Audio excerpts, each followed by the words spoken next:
मेरे एक स्टूडेंट थे, अमेरिका से उनकी पढ़ाई हुई, बड़े बिजनेसमैन थे, इंडस्ट्रियलिस्ट। वो बोलते थे जो इंग्लिश कमोड पर बैठा है ना, उसको नहीं मालूम क्या हुआ क्या नहीं हुआ।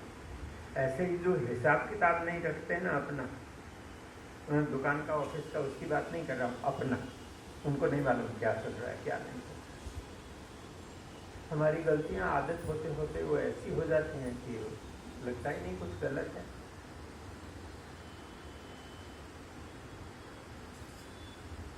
जैसे मौसम तो बदलेगा नहीं, हम शिकायत करें तो भी सुनेगा नहीं।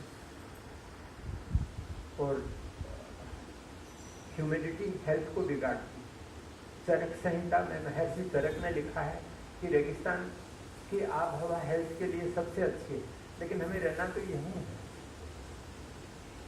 और जो कुछ भी गड़बड़ होती है, जो कुछ भी गलत होता है, हेल्थ प्रॉब्लम चालू होती है, उसकी वजह होती है हम अपना एनर्जी लेवल जो होना चाहिए था हेल्दी रहने के लिए, वो मेंटेन नहीं कर पाए। और मैंने कल भी कहा था और कहता ही रहता हूँ, अगर हमारा एनर्जी लेवल ठीक है तो नॉस्टिल्स फ्री हो, बिना कोई बाहरी वजह के भीतर से अच्छा लगता रहे, शरीर में हल्कापन रहेगा, थकान आई तो वो देर में आएगी और जल्दी चली जाएगी। ये सारे सिम्टम्स हैं तो ठीक है, नहीं है तो हम जो कर रहे हैं वो कम पड़ रहा है, कुछ और करना चाहिए। और जो कुछ करना चाहिए उसमें मैं वो आप पर छोड़ता हूँ निर्णय। आपको क्या करके ज़्यादा अच्छा लगता है? जैसे समय पा करके डायफ्राम ब्रीदिंग, प्राणायाम, रिलैक्सेशन, इनमें अच्छा लग सकता है। शुरू में हो सकता है इनमें अच्छा नहीं लगे, लेकिन ये प्रैक्टिस में से मैंने शशांक कासन शायद पिछले दिनों में वो नहीं बताया, आपको कल बताऊँगा। वो करते समय मैं एक एक्सपेरिमेंट कर रहा था कि देखें इसमें होता क्या है, आगे क्या मिलेगा। तो 2.5 घंटे के करीब पढ़ा रहा उसमें। मैं बम्बई नहीं आया था, योग की ट्रेनिंग भी योग इंस्टीट्यूट में नहीं ली थी, उससे पहले की बात है। तो वो इंटरवल तो हमेशा ही आता था, यानी पहले ये हुआ कि सांस लेने से सांस बाहर निकालना लंबा हुआ, फिर वो लंबा होते होते ऐसा हुआ कि सांस निकल तो गई, फिर सांस लेने का मन ही नहीं करता कि यार ऐसे ही ठीक है, एंजॉय दिस स्टिलनेस। उस रोज वो जो इंटरवल था, आप सभी योग के अभ्यासी हो, बाहर कहीं बोलता हूँ तो मैं 2-3 मिनट से ज़्यादा बोलने की हिम्मत नहीं करता, लेकिन मेरा अनुमान है, अनुमान ही बता रहा हूँ, क्योंकि जब सांस रुक जाती है और वो खाली चेतना बनी रहती है तो समय का कहाँ ध्यान रहेगा। इतना मज़ा आता है कि वो सारी चीज़ें बदल जाती हैं। हो सकता है 5-7 मिनट भी बीच में गैप रहा। और उस रोज़ के बाद में जो हार जीत वाले खेल थे, मैं स्पोर्ट्समैन था, प्लेयर था, वो सब छूट गया। फिर क्यों खामखा शरीर को निचोड़ रहा है, इसके स्पेयर पार्ट्स थोड़ी मिलते हैं।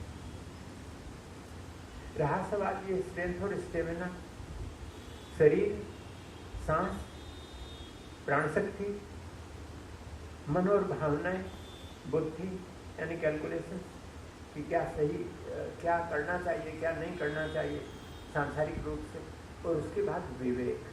विवेक इनसे बड़ी चीज़ है, वो संसार का हिस्सा नहीं है, वो दैवीय आयाम से, डिवाइन डायमेंशन से जुड़ा हुआ है।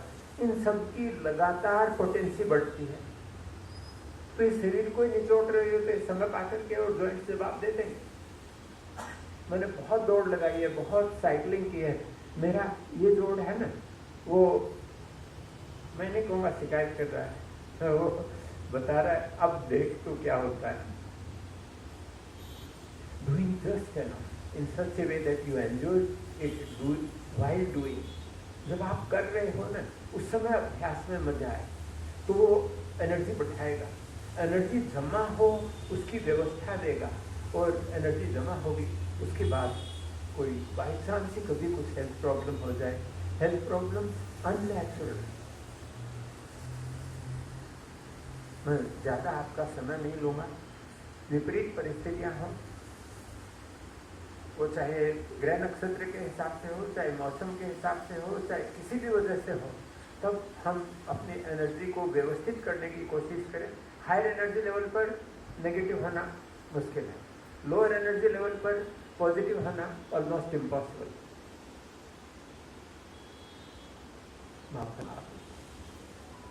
और अल्टीमेट तो क्या है, अब तक जहाँ जो अनुभव है, यानी फिजिकल एफर्ट्स हैं वो कम होते चले जाते हैं, और जो हो रहा है वो और ज़्यादा पकड़ में आता है, और भीतर से और मज़ा आता है। और वो प्रैक्टिसेस का मैकेनिज्म क्या है, ये शरीर, इसके सारे तंत्र किस तरह से काम करते हैं, वो अनुभव में आता है।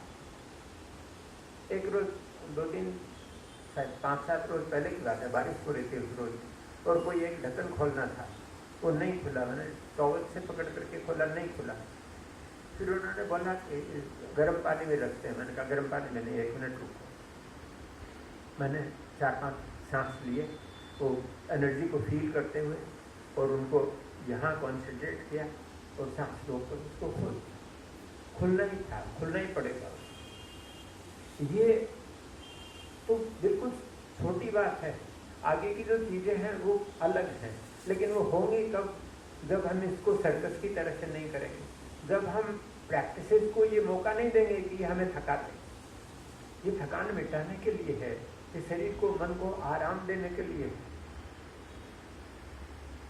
मुझे तो बहुत खुशी हुई, बारिश में भी आप इतने लोग आए। एक रोज बहुत बारिश हो रही थी, 72 की बात है, मैं ट्रेनिंग में था तो मैं वर्ली में रहता था,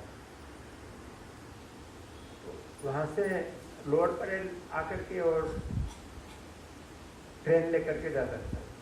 तो ट्रेन बंद थी बारिश की वजह से, तो मैंने सोचा, ऐसे तो मैं रास्ता जानता नहीं था सड़क से, तो कि मैं रेलवे ट्रैक से चला जाता हूँ। लेकिन संयोग क्या हुआ कि वो ट्रेन चालू हो गई और मैं पहुँच गया योगा इंस्टीट्यूट। तो खाली मैं ही पहुँचा था तो मुझे थोड़ा ऐसे ईगो हो रही थी कि तो पहुँच गया इतनी दूर होकर के। तो हमारे प्रिंसिपल साहब थे, उन्होंने बोला, आए पहुँच गए, अच्छा है, लेकिन इतनी जोखिम लेकर के अपने आप को थका करके, ये योगिक नहीं है, अनयोगिक है। आपने शीर्षासन सीख लिया, आपने मयूरासन सीख लिया, कुछ नहीं हुआ शायद। आप ऐसी स्थिति में है कि उसमें आपको मजा आता है, आप एंजॉय करते हो वो बढ़ी हुई सर्कुलेशन को, बढ़ी हुई पल्स रेट को, और वो आप आसन से बाहर निकले, यानी उसको डिस्कंटिन्यू किया और आधे मिनट में सब ठीक हो गया। तो आपकी तैयारी है, पात्रता है, कीजिए। उससे स्ट्रेंथ, स्टेमिना, इम्यूनिटी सब इतनी ट्रेमेंडस बढ़ती है कि आपको कुछ नहीं होगा। मैं 60 साल का हुआ तब तक 2 व्हीलर पर एक्सीडेंट्स तो होते ही रहते हैं, आए दिन घुटने फूटते थे।